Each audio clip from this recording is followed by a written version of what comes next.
So building a SaaS company has become easier than ever. AI is generating code, infrastructure is accessible, MVPs are getting shipped faster than ever before. But when it comes to building a sustainable SaaS company, that's where it gets trickier. So the real question is, what is actually happening with SaaS, or how is SaaS evolving, and what is the right way to build one? So joining with me today in this episode of SaaS Chapters is Mr. Akul, the mind behind Lumos Telos, a C-suite advisory firm that works closely with founders, entrepreneurs, and SMBs. So Mr. Akul, welcome to the session. Thank you very much for having me, Akshay. So how are you? How are you doing? Things are good. Today is fortunately a holiday Okay. of sorts because it is holy, so I'm at ease for this conversation. Holidays always means happiness. Okay. So Yes. let me just jump into the question directly. See, everyone talks about SaaS or what's happening in the SaaS space. For example, how AI is accelerating, how is about rapid shipping, etc. But very few people talk about the kind of confusion that persists when it comes to building a SaaS company. So, from your perspective, what's really happening in this SaaS space? I think SaaS has more or less become easier. There has been more explosion. People are coming more online as more people are getting connected. There are more than 800 million mobile subscribers, and I think this number is also too old. More than that in India itself. So because we are a billion plus economy, Right. and if you look at places which are further down the line in terms of their economic ladder, such as there's few countries in Asia and African countries, a lot of the ease to connect, do mobile banking has been enabled because of mobile and 3G onwards. So now 5G has definitely changed the game. They can experience the same kind of network quality that was previously available on broadband. And so when the market is present, then there are more providers, there are more kinds of solutions. I think the best example is the kind of services that are available in India with people ordering food, ready to cook food or any kind of services, including laundry. Right. So that kind of convenience is only possible when you have a market, and obviously the players have tapped into that market. So that those are the big players. But looking at that kind of a run, how things were 10, 15 years back, it wasn't that easy. There were a lot of, let's say, incumbents, and there were a lot of policies which probably were holding back in terms of the adoption. One of the tenets is definitely technology. Mhm. So in the last 5 years, especially with the help of AI, more people have increase their risk appetite. And that's the reason why SaaS is exploding. And with these far-flung areas and region, people are, because they're on social media. Everybody's on social media, so that means that now you can directly combine with these services, or you can advertise and you can directly market them. So a lot of the go-to-marketing play has also changed. In Right. Right. in in in effect, that means that SaaS has definitely exploded. So those are all your signals. Yes. Yeah, that's a very interesting insight. And right in this answer, you told me a lot of numbers, and that itself shows that it's getting crowded now when we are talking about SaaS, it's becoming very crowded than ever. Like tools are getting easier to build. So is it actually harder to build now, or is it all about, or is it harder to stand out in this space? What do you think? Yeah, so that's also a good point. Because it is easy and it is cheaper, it doesn't necessarily mean that you can sell. So I think now with the advent of AI tooling and solutions, everybody is taking the risk, and as I mentioned, the risk appetite has definitely increased. That means now everyone is trying to sell more or less the same thing. And when you have too many players in a segment, that means it automatically drives the prices down, and you have to optimize on your margins. And first of all, you have to have a good conversion, good sales. So everyone has to have some kind of selling skill.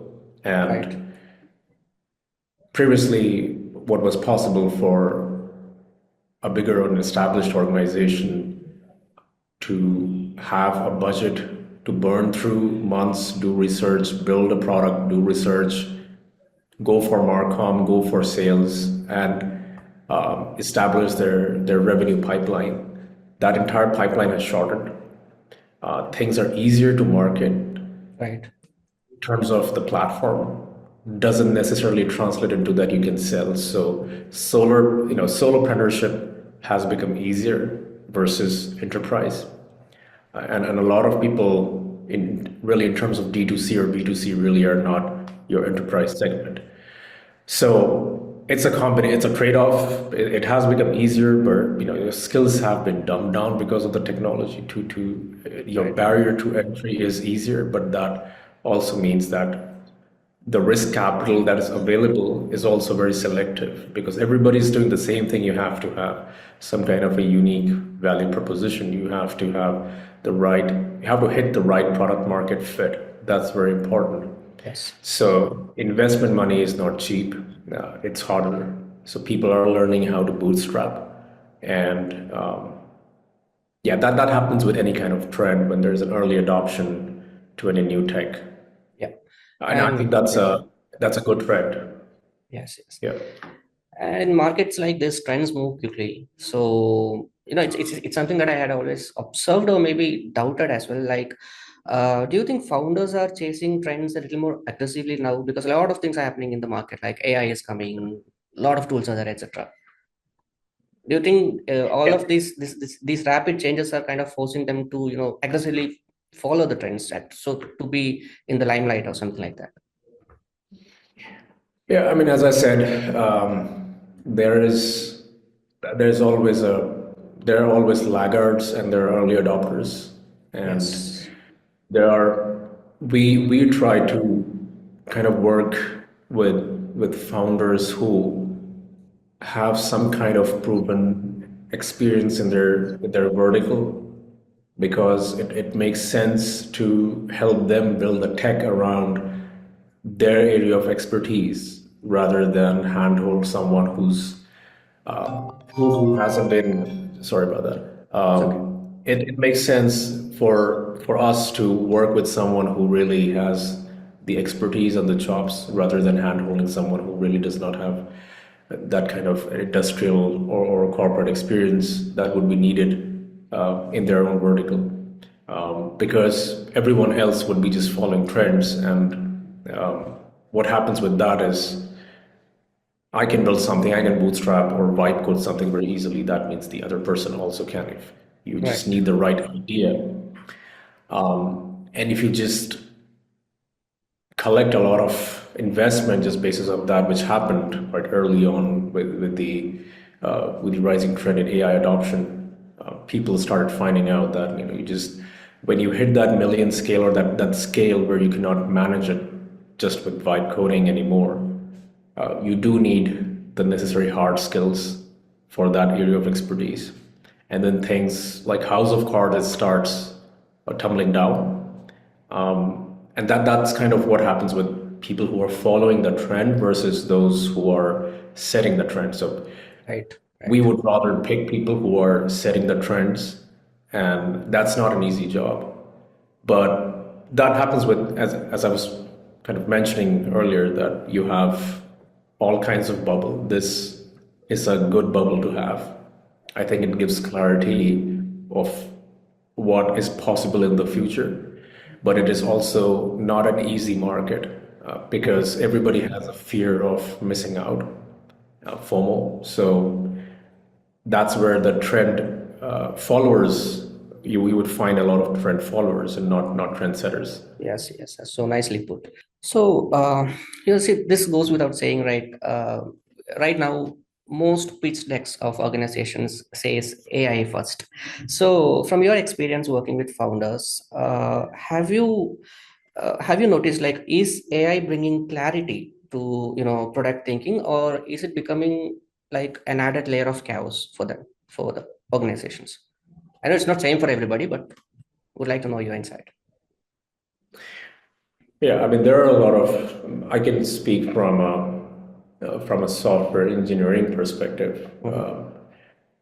So AI, especially like AI is a very broad term. It's a good buzzword in terms of selling, but at the end of the day, what kind of AI is being sold is the underlying large language model technology. So I Mm-hmm. can only speak from as a software practitioner, engineering practitioner, that this is a good thing to have. As I said before, this is a nice bubble to have.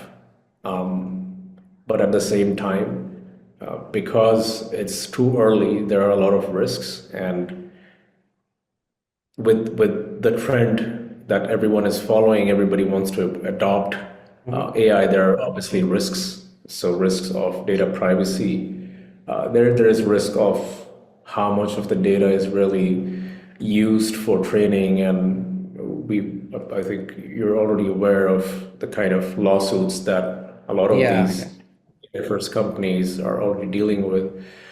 But there is a risk that they're willing to take in terms of innovating, and Mm-hmm. that's the risk why they are the trendsetters, is because they're able to push the innovation, continue with it, and they're fine paying that kind of a settlement fee, because in the longer run, they see that the returns of investment in terms of the technology that would be developed. I cannot say in terms of how much the AI adoption would help, but in terms of the technology, definitely it's disrupted.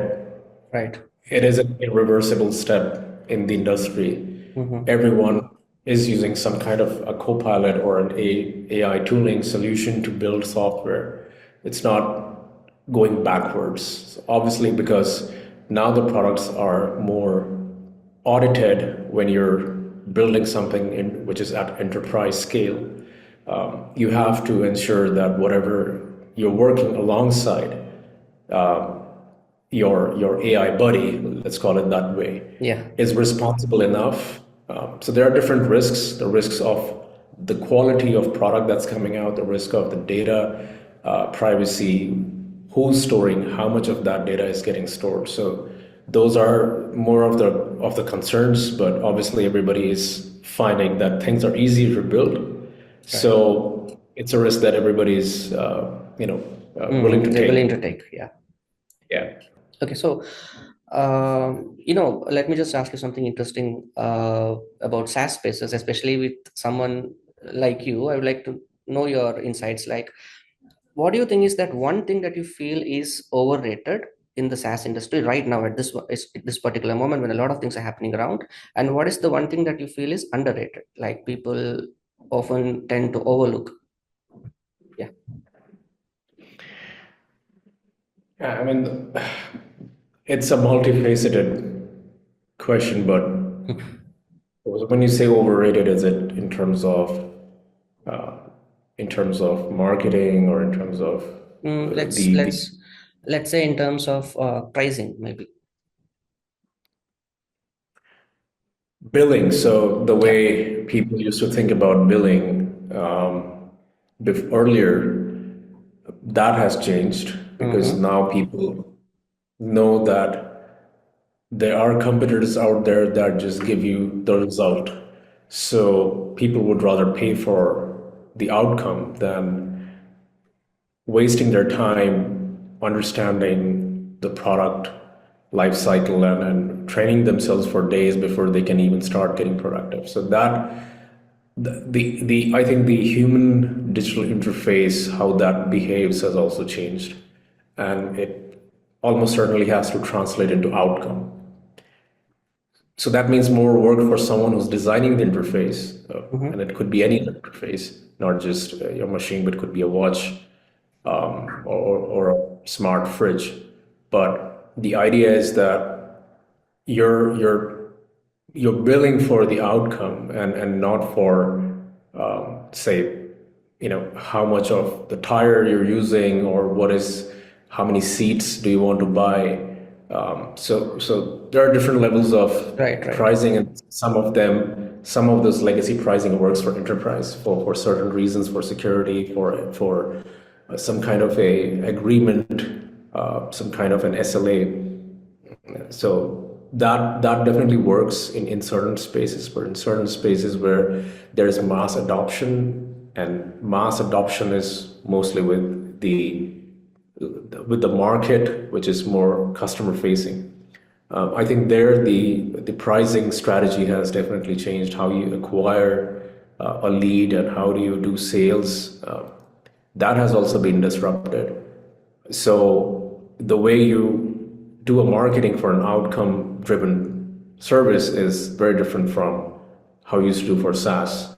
And you're looking for a younger market, which is going to be your future paying customers. So the way that you would design your sales strategy has to account for the purchasing power of that region, that demographic, and it has to match with their pricing and the benefit that they're getting. So people have become more cost conscious, I think, since I would say a micro recession since the last 3-4 years. Money has become costlier on it. So, Right, but right. at the same time, because AI has disrupted effort, so where you're putting the effort to build the product earlier, whereas now you're solutioning the product, which means Yes. you know what it takes to build a product, and now AI can do it for you more or less. But given that your product gets done the right way and it works the way that it should deterministically, then is it worth paying for, and what is the outcome of that? So I think that's where the big change is, and this all has to do with how you do billing and sales. This is, I think, most largely been I would say, as you were asking, it's a something which is taken for granted, Yeah, but right. I think this is the underlying current where legacy pricing models Mm-hmm. don't work anymore, and you have to think about how you want to build your customers. Right, right. Got it. And there is something that I have noticed, like founders usually ship fast, like they integrate AI to their products, they add more features according to the market trends, and then ship their releases, etc. So from the outside, it all looks very exciting, but from the inside, once that initial momentum settles, what kind of challenges usually emerge? Yeah, again, tying back to the previous question, so when you're building too fast, Mm-hmm. it's not just the build. So build is probably 20 to 30% of the entire revenue cycle, because build is a cost. So it's really not, it's not going to give you the revenue unless you do sales and marketing. So even if you build fast, you have to put it out there somewhere. So I think it's pretty clear that putting something out there, as long as it is software, has become easy, and selling has become competitive. So with that kind of strategy in mind, even if you're launching fast, things might tend to break. So if you really do end up selling a lot, you might want to think about your ceiling, where you might not be able to catch up with the demand. So that's one end of the story. The other end is that even if you're building fast, are you pricing the right price? Are you selling to the right people? Said Again, earlier. it boils down Yeah. it boils down to the two ends. At one end, you're chasing stability of your product, um, whether it's stable enough, whether things don't break. So that's an added effort. When you're on the other side of the spectrum where people are not buying enough, it doesn't make sense to really build something when you don't know that this is your product market fit. But in either sense, if you're building too fast, you really should be a very experienced company, or have experienced team members who actually know how to do these builds. They've done that and they know exactly what they need to build fast. Because with the AI tooling, the cost of AI development, it changes the game, and you can keep on pushing. Doesn't necessarily mean that the quality is going to be the same. And if you're following the right software engineering practices, then you might just end up with the right product, but then you might not have the right kind of buyers. So it really doesn't matter. The challenge over here is, I think that practice hasn't changed. Doesn't matter whether you have AI or not.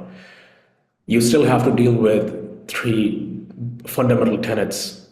One is obviously the product, which we've spoken about quite a bit, but you still have to fix your marketing and sales. Right. And so if your marketing sales are driving the product as against the product driving the marketing sales, which is an outlier, it does happen, but more or less, it's usually the demand that drives growth, the demand that drives innovation. So if you've gotten your sales and marketing right, and you're building the product at the right velocity, and you're able to maintain that, then that's all the very good. That's golden. Yeah. Otherwise, usually with software engineering teams, what happens is they end up with a lot of tech debt. They end up with a lot of glue code, or things that they don't even understand themselves, especially with the AI tooling. So there's always that risk.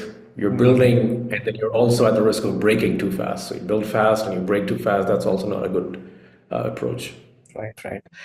So you just mentioned about tech debt or regressions and coding issues when it comes to AI, and also when we are in this era of vibe coding, like we are all a lot of almost all organizations are using the assistance of AI tools to code and all. Do you think the discipline, the kind of discipline that we had when AI wasn't there, should be back now more than ever? Because like for example, like coding reviews, etc. Yeah, so that's something to always keep in mind, that you're trying to compress somewhere around 10 to 15,000 years of history of humanity into a large language model. Yeah. And a lot of articles talk about that. So that's the speed at which you're getting an expert, while someone who has taken years of experience and practice. So is your tool aware enough to deal between the boundaries of definitions? So it can obviously not jump out of your screen and then collaboratively work. It has to find some kind of interface to collaborate, to ingest, to understand context. And so what's happening now is people are building a marketplace around another fallacy, which is prompt or contextual engineering.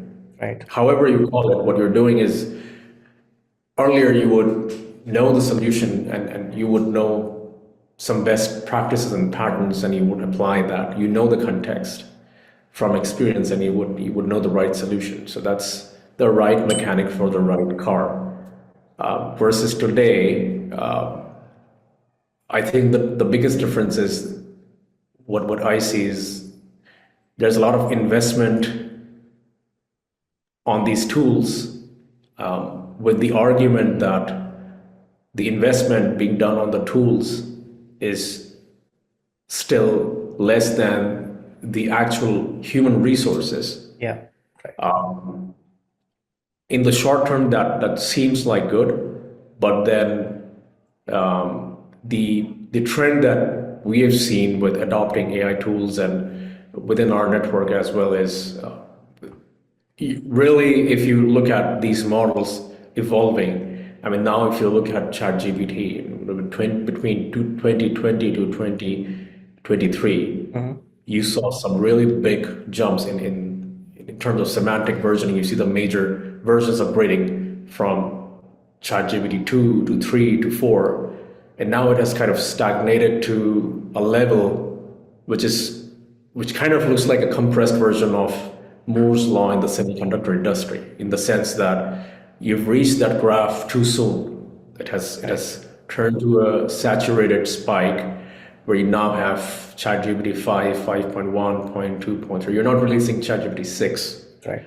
It's like if you compare it with let's say the Pentium family of chips, you had 1, 2, 3, 4, and then you suddenly said, where's the 6, 5, 6, 7? That's not happening because you've moved to a different direction. The context has then shifted toward multi-processing. So same thing has happened over here. You've shifted towards a mixture of agents or more context. So at the end of the day, your expectation has changed only to be reinvested in more tools which provide your models with context, with more input and more data in order to get the job done that someone with given the right investment and support could have done that job in much shorter amount of time. So for the larger problem, AI is probably good, but if you find yourself doing a lot of vibe coding, a lot of AI prompting, I think you're wasting a lot of time in that effort. In my personal experience, someone with the right knowledge would just do that time in maybe half the time or maybe less. So compared with what was old, the good old days, you had the right talent who knew the right pattern and solution because of their experience. I'm not sure if training on AI models is giving the same benefit that the old way was giving. So it has to be a combination, it has to be a trade-off to use the AI, let's say AI as a tech support, and you use it as needed, but you need that classical rigor, that academic rigor, that experience. And I don't think AI is there yet. Maybe 3-4 years down the line, it could be. Yep. As the doomsters are saying that all jobs will be replaced with automation. Until then, you do need a mixture of right human talent Yep. with AI, because with AI, only with AI reviewing, sometimes the code reviews are also not correct. So rather than making AI take the driver's seat, it's always better to have a kind of a human intervention to set a rule and control everything. Yeah, got it. Yeah, I mean that's kind of why Microsoft aptly put it as co-pilot. It's not really your pilot. Co-pilot, yeah. Use it like a co-pilot, not driving the entire development. Yeah, got it. So when founders reach out to Lumos Telos for advisory services, at what position will they be at that point of time? Like, what state are they typically in, or what are they stuck in, for example? Yeah. Well, the kind of founders that reach out and ultimately do decide to work with us, and necessarily not from a startup background, but it could be established organizations, maybe going through a whirlwind change of routines or change of hands, or starting a new business line. Mostly it's about understanding and expectations, where we are a good fit, where we're not. So we usually work with founders who can take us as part of their team, not necessarily something that would be expected in a service delivery model. So if you would hire a consultant, then you would be in a good position to work with us, because that is the model that we work with. And a lot of the enablers in the services comes from our tech partners, but primarily our job is to help founders cut through any confusion or handhold them in the correct technical decisions in the leanest uh, possible manner. Okay. It's more of a guideline and a playbook that we provide the direction or we provide the counsel whether they're being guided in order to achieve the right objectives correctly or not. That's primarily our goal. Mhm. The implementation and the service engineering is an afterthought. It's not the primary motive. So Right. it's really not like you give me money and I do the job for you. That it's not that model. Mhm. That sense we're very selective. So the kind of people I would say founders and established businesses that come to us and that we eventually end up working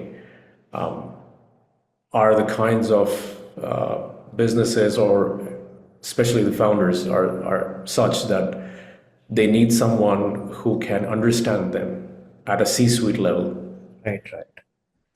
and they are not in a position to work themselves round the Mhm. clock in this aspect, and that's the reason why they're hiring us. Okay. They need someone who has that vertical expertise Mhm. that can provide them with that kind of solution. So it's not just -1 to 0, or it's not just 0 to 1, but it's also the entire roadmap. Right. So they're depending on a support where they need an advisory, they need a counselor, they need someone to fall back on and manage uh, all their work for them. And that's someone who's coming from a product-oriented background or someone who would probably be a subject matter expert in their field, and they need the right people to do the job on the tech side of things. Right. So I've seen a mixture of, say, 80% of these requirements would come from teams that necessarily do not have their own set of skilled tech team, Mhm. or maybe they're looking for some kind of an augmented advisory where we guide them that this is the right thing to do, although they may have their own tech teams. So that's probably 20 to 30% of the total ratio. The rest of them would mostly be people who need to build a tech team and a product around their ideas Mhm. or an existing solution. And we provide that kind of digital transformation for them. That's interesting. So so these are the people who would rather find in earlier days, this would be the approach where they would rather find a co-founder or work up the deal if they're going for a fundraise, or spend time in some more intimate legalities of working in partnership with someone. And that would be the ideal startup route. Things would then just come out of this partnership. Mhm. But however, today, if you find yourself to be in a position where you can move forward and you just need someone temporarily to get the job done, and it's more of an advisory and it's more of the right kind of inputs that would get you started in your journey from 0 to 1 and beyond. That's the kind of help that we provide them. So you have a lot of ideas. We help shape those ideas with the right milestones, give them the right direction and the right velocity as and when needed, as per your expectations. So that's given the kind of budget that you have, we structure it, we curate the teams, and we assign the right people to work with you depending on what kind of product it is. So Right. those are the things that we take care of. Mhm. That's kind of really interesting. But when you sit across such people, have you ever noticed that some kind of patterns repeat the most regarding some certain specific aspects? For example, could be with scaling decisions, could be with product direction, or let's say tech leadership or something like that. Have you ever noticed some kind of similar pattern just coming over and over again?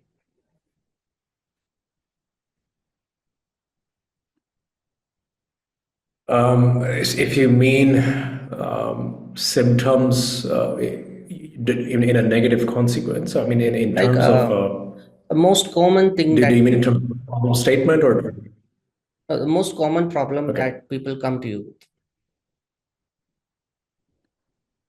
Yeah. I wouldn't say so. Every founder has been very unique. Mhm. So I wouldn't put everyone in the same category of where they're coming from is very different. It's very varied. So some of them are coming from a finance background. Some of them are coming from a completely tech background, Mhm. and some of them are coming from a sustainability space or marketing space. But a common pattern that I see is I would just boil it down to what would be the A in the sequence of alphabets. Where do we start from? Mhm. What is the right definition of starting up in terms of building the product? And where should we invest the energy in to build that product? Would it be a good idea to have an off-the-shelf solutioning to start with? Do we prototype? Do we first build a wireframe solutions? People have a lot of different ideas, and I think because of the exposure to a lot of these terms and buzzwords, tech, non-tech people alike, they both assume that they have an idea of the right kind of approach and tooling. So usually that's the first thing that we do is Okay. to get it sorted. What is it that you're trying to build? And in your particular case, how it should be built. Mhm. So every build is different, every approach is different. How we start with them is also very different. That's why it's not a very scalable approach for every founder. Right. For every founder type, it would be a scalable approach, but that's what I said. If you're building something in deep tech, if you're building a flying taxi, your solution is not going to be the same as if you're building, let's say, a finance Yeah, sure. Yeah. advisory platform. So, but the patterns at the end of the day, I think the biggest pain point that we wanted to solve was how do we begin? What are the right tools to start even dreaming and building about something that you want to solve Right. this? And engineering is engineering with the right approach and framework. Mhm. That's basically our secret sauce, Got how it. we apply it to your problem statement. Mhm. But the pattern is always this that, and that's what we write with our tagline. It's always chaos to clarity. Right. That's great. I like let's say that I have an idea. I have an idea and I'm kind of confused on how to move forward. So you'll help me out with that in We would whatever. help you. Yeah. Yeah, we would force you to think and declutter a lot of the things and question your assumptions. One of the things I learned from one of my previous employers is to ask five whys. Mm-hmm. And usually the way it goes is the first why is someone just giving you a reasoning of why they think because they've assumed it. Yeah. The second why probably forces them to repeat the same thing again, so they're not really getting it. The third why is where they start questioning why is the other person asking the same question again. So it's Mm-hmm. really drilling down on the reasoning of it. And once you've reached that fifth why, you start understanding why is it that the other person is asking the question in a third person. Got So it. you're not thinking as a first person, which means now you're thinking outside of your assumptions. And that's the first wall that we want to break because at the end of the day, moving forward, we are the ones working for you. And so whatever it is that you know and your assumptions are, we also need to know and understand, Mhm. and maybe contest it or counter it based on our experiences. So that's kind of what our the pattern that I see. I think that's not. It's a very simple human psyche that Right. you think from a periscopic vision, Mhm. but when you work with multiple people and you allow them to challenge you, that's the only way when you start seeing the other perspective. And so there's no engineering at this point. It's Yep. more of discovery. And so quite naturally, the first phase of our engagement with any of our clients is a discovery session. That's an interesting way of gauging an idea. Yeah. Okay. Now I want to ask you something about startup, and there is no easy way to ask this, so I'm just going to throw this in. Like, do you think most startups build too much in too little time?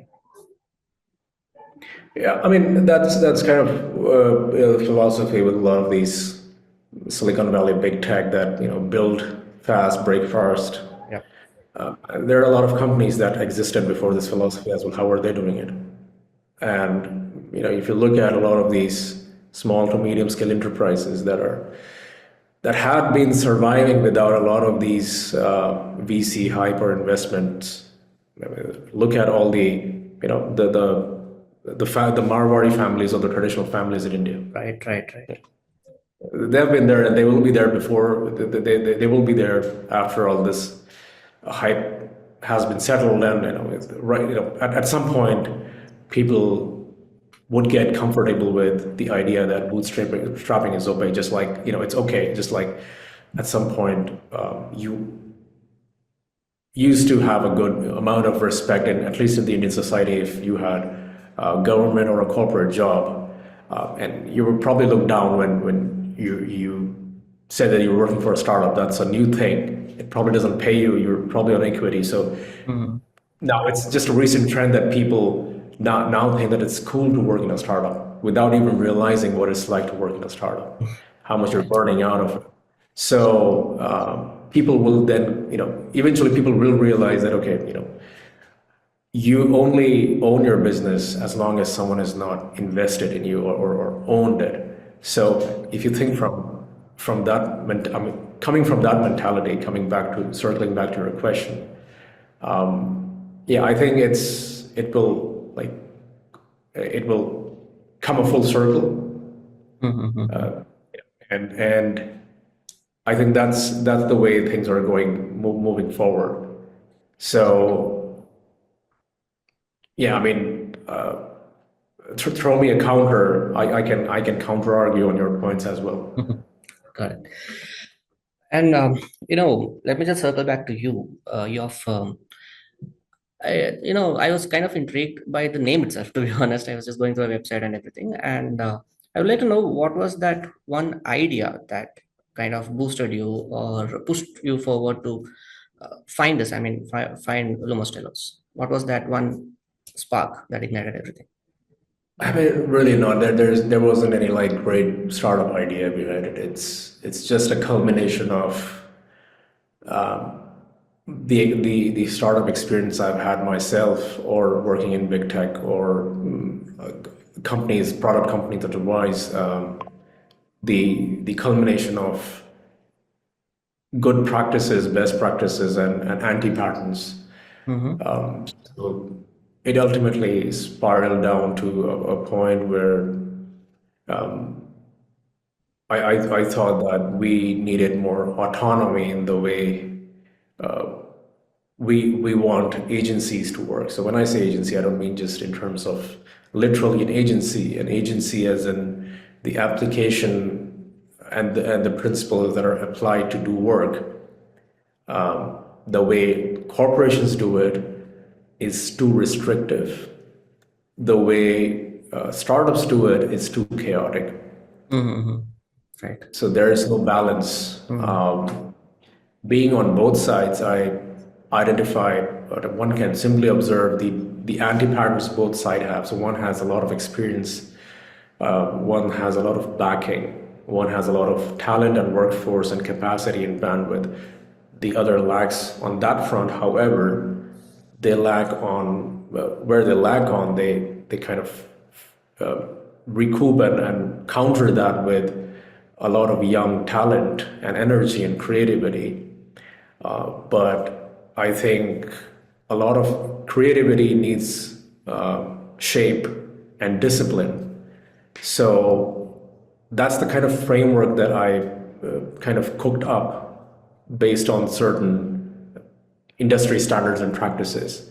And Lumos Telos was just a regular consulting that was born of this approach where we started just advising people, mentoring young founders and people who themselves had faced issues that people like ourselves who had faced these 0 to 1 challenges, and what are the anti-patterns that you must not do while building your own startup or building your own business line. I think that was the intent. It's really not a spark. It was just a lesson that we wanted to spread so that others don't waste their money doing the thing that we probably did. So that was one of the prime motivating factors. Was there a was there a defining moment when you realized that startups genuinely needed tech, a leadership that they required a tech leadership and just not just a couple of developers? Absolutely. In fact, the bigger the company, the better the leadership should be. But ultimately, what happens is the leadership rusts under the protocols and rules and deliverable pipelines. So it becomes more of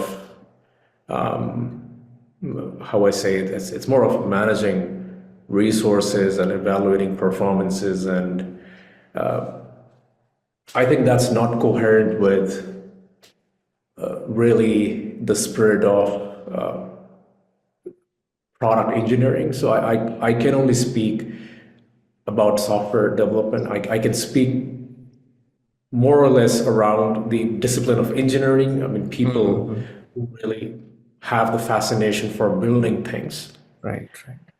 and where they're coming from is diametrically very opposite to how a capitalist corporate a system works, because that system is more akin to the ideas of an industrial, that industrial era philosophy. And with all this hybrid and remote and nomad approach of working, it is kind of anti-pattern to that industrial way of working. So, but it's more closely aligned to how you really can focus more on your time and be more productive than really reporting to your managers or thinking more about how you're performing and how you have to think and act and approach your thought leadership or your engineering leadership in your company. And that kind of kills the entire spirit of how you engineer or build things. So that's something which absolutely is in need of a reform. And I think that's kind of happening with the young leaders who themselves have gone through that, and they really don't want to become that engineer who people quit their jobs for, because who they quit their jobs for. They really want to become the engineers that can lead by example. Yes. So teams can really relate to it. Yes, I've been there. I know what you mean. Like, and I think usually those kind of things is what I first, whatever I first encountered and thought as an anti-pattern to productivity.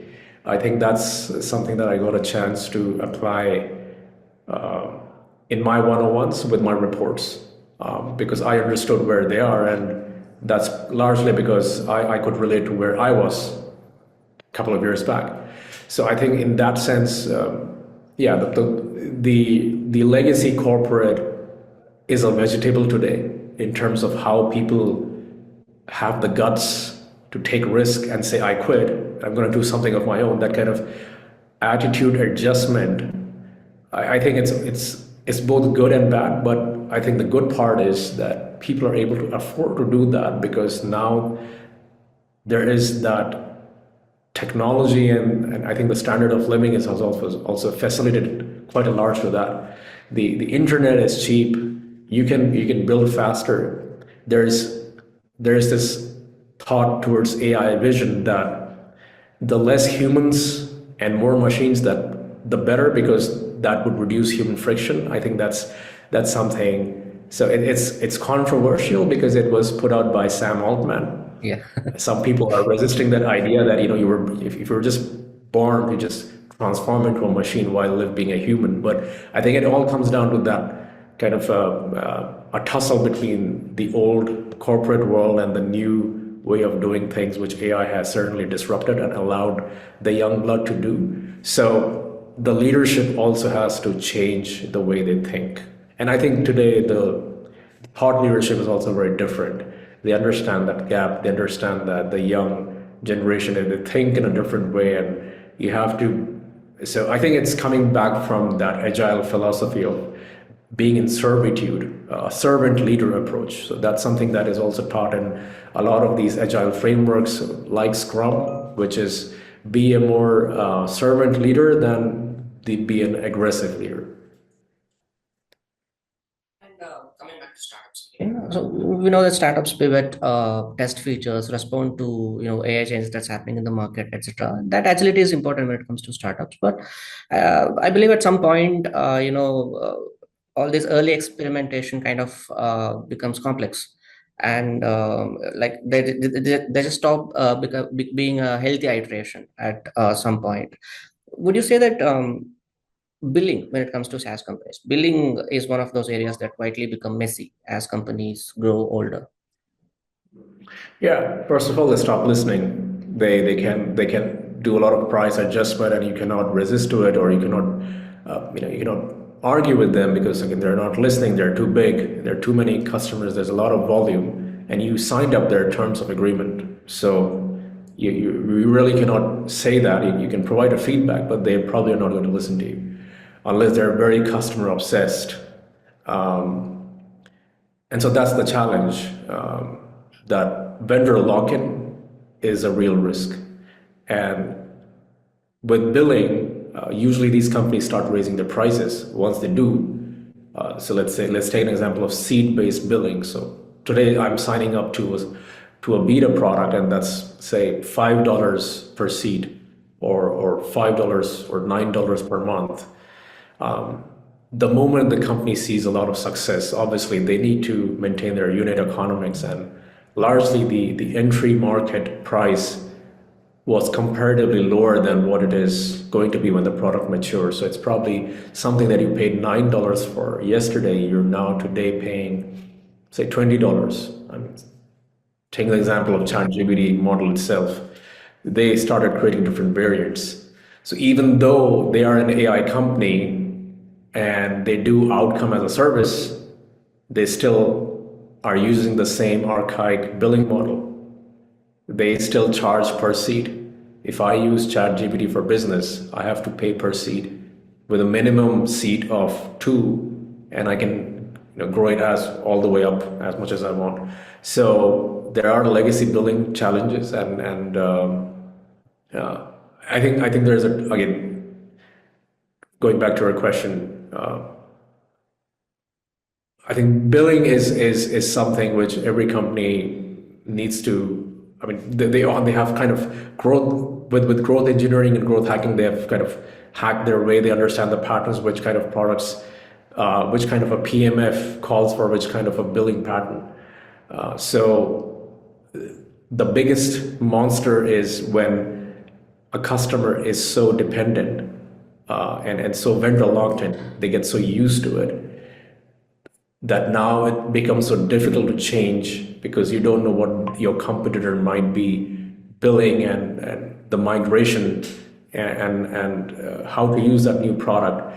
So there's a risk if I move to a new service, and if I use that service for a while, what happens when they also hike their prices? So billing is obviously challenging. Companies that are more customer obsessed would listen to you. But a flexi, I think now the thing is with outcome-based services, usage-based billing is something which I think everyone prefers, and that's something that a lot of these companies are also experimenting with how they can balance their unit economics with a tired-based usage or some kind of a prorated billing. So that's something that I've seen in cloud provisioning services, cloud management services, IAM models. They all offer this kind of service, including a lot of security services. They also follow this kind of model, which at the end of the day, it's good. So yeah, billing is it's like a really broad topic to talk about. Point inside Lumos Telos did you feel like switching into a structured subscription management format rather than handling everything manually? You mean when did we decide Yes, exactly. that What we made had you a problem? decide? Yeah. Um, I think so I run this as a very lean consulting model, Mm-hmm. which means we really literally don't have employees. We are all running as contractors or consultant Okay. contractors. Okay. And that means we completely rely on our channel partners and our tech partners for the full scale of services Mm-hmm. once we've provided our solution consulting. So that also means that the kind of offer that we're providing to our startups, depending on whether you're a startup or you're an SMB, so we really don't provide consulting to large scale enterprises. It's either you're an SMB or a startup. And what we're trying to do is, hey, you can't probably afford an Accenture or you cannot afford Deloitte for that matter. Yeah. But you would like to get that kind of service, maybe not at that scale or level, but some sort of model where we provide you with the right scope and guidance. And you would probably like that service at a cheaper price. So Yes. Yes. that's the kind of pricing disruption at our scale, which is a very small and lean scale. So there are different kinds of pricing models for startups and founders. It's different for SMBs. It's because the challenge is different. Mm-hmm. And so very early on, spreadsheets were not enough to justify the price breakup, manage them, and change the billing. So when you're changing the billing for different plans, or in our case, the plans are really where your product is. So you could be at a discovery phase, it could be in a solutioning phase, or you could be at a full swing software development model. You could be in a fractional consulting model. So most of our services are actually fractional, Mm-hmm. which means you don't really need us full time, but you do need us because we're not the only part of what you're doing. You're probably doing a lot of other activities. All of these different activities need different billing cycles. I cannot maintain all of them on spreadsheets. So Right. 6 months down the line, when we really started getting our first customer and revenue, I realized that we have to switch. So that switch happened very early on. Okay. And finding some kind of platform where we could raise invoice, but also customize the invoice based on the plan that we're offering. That is something that I think any agency that's working with a similar model should really start thinking about, because if your billing and pricing, invoicing are set, then I think a lot of your accounting, taxes, and so you can focus a lot on the other aspects of running your business. Right. Right. So I believe that's what made you choose Saaslogic. Yeah, with Saaslogic, I think the good part with Saaslogic is, obviously I see Saaslogic as a lot of room for improvement and growth. But the one thing that I do find it easy to use is, first of all, I could kind of pseudo white label Mm-hmm. and Got offer it. my customer an onboarding, and I can, through that portal itself, promote different subscription packages. Now, subscription in this case, that the kind of subscription that I'm looking for to propose is not just monthly. As I said, billing has different plans, so you could do tired based, usage based, fractional. And I think that's the good part, that with Saaslogic support, I was able to set up different kinds of subscription catalogs. And with subscription catalogs, I can promote different products which are probably built for that particular client. So I could also have client-specific subscription models. And Right. so a fractional subscription model for an SMB might be very different from what a founder might get. And managing all of those in a SaaS is pretty easy. So that I think that was the one point you guys stole. So after switching to Saaslogic, what actually changed from an operational point of view? So I think now, so we kind of have, as of today, we have now more need of subscription management because initially I tried Saaslogic with just one customer, and now we have need to add some more different kinds of various pricing models.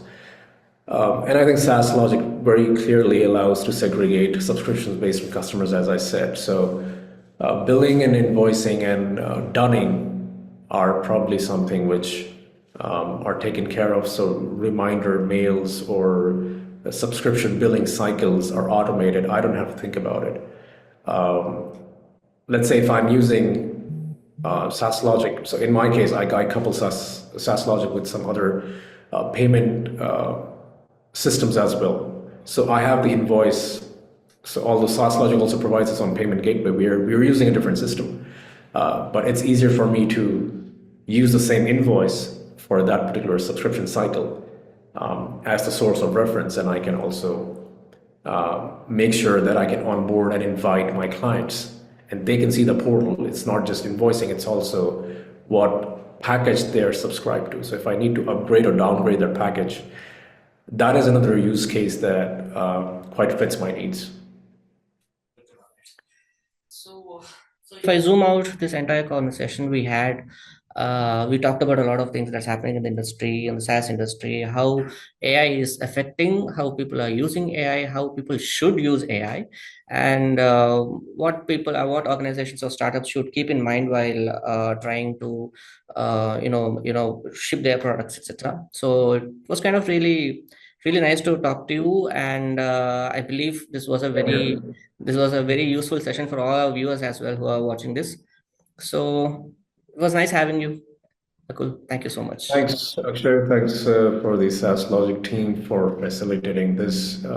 And yeah, I hope there is some value that comes out of this conversation. Sure, definitely. Yeah, we actually got a lot of insights from you, from a leader like you. Thank you so much.